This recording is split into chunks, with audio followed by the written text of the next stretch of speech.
येन carry trade, बहुत चर्चा अभी इस बात की। और इस बार जो मार्केट का फॉल आया ये अगस्त 2024 में, वो येन कैरी ट्रेड के अनवाइंडिंग होने की वजह से आ रहा है या आया।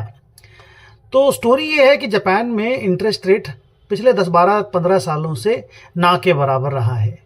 तो यूएस की कंपनियां और बाकी जो यूरोप की कंपनियां हैं, वो लोग क्या करते हैं कि जापान से लोन लेते हैं और अपने यूएस में इन्वेस्ट करते हैं, चाहे यूएस के स्टॉक में इन्वेस्ट करें, अपने बिजनेस में इन्वेस्ट करें, वहाँ इन्वेस्ट करते हैं।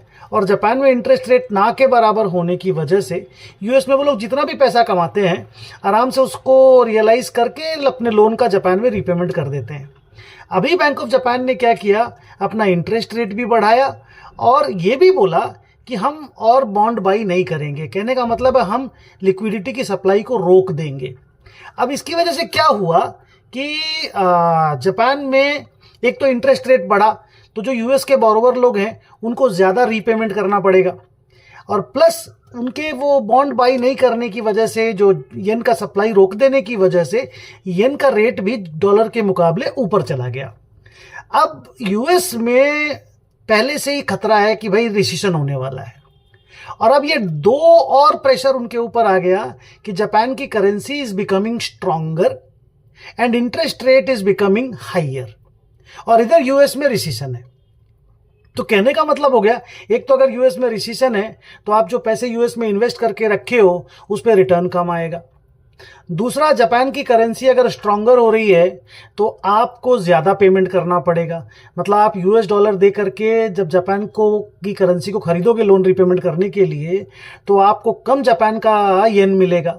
और तीसरा, इंटरेस्ट रेट जब वहाँ पे हाई हो रहा है तो आपको लोन का रीपेमेंट भी ज़्यादा करना पड़ेगा। तो कुल मिलाकर के आपको 3 तरफा मार पड़ रही है। 1, आपका रिसेशन आपकी कंट्री में, 2, stronger Japanese currency that is yen, and 3, more repayment because of interest rate hike। इस तीनों की वजह से क्या हो रहा है कि यूएस में जो इन्वेस्टमेंट्स हैं, जो भी येन में लोन ले करके लोगों ने यूएस में इन्वेस्ट करके रखा है, वो इन्वेस्टमेंट को लिक्विडेट किया जा रहा है। तो इसलिए यूएस में बहुत ज़बरदस्त तरीके से वहाँ का स्टॉक मार्केट गिरा, और उस पैसे से अब लोन का रीपेमेंट, जो जापान में उन्होंने लोन लेके रखा, उस लोन का रीपेमेंट कर रहे हैं।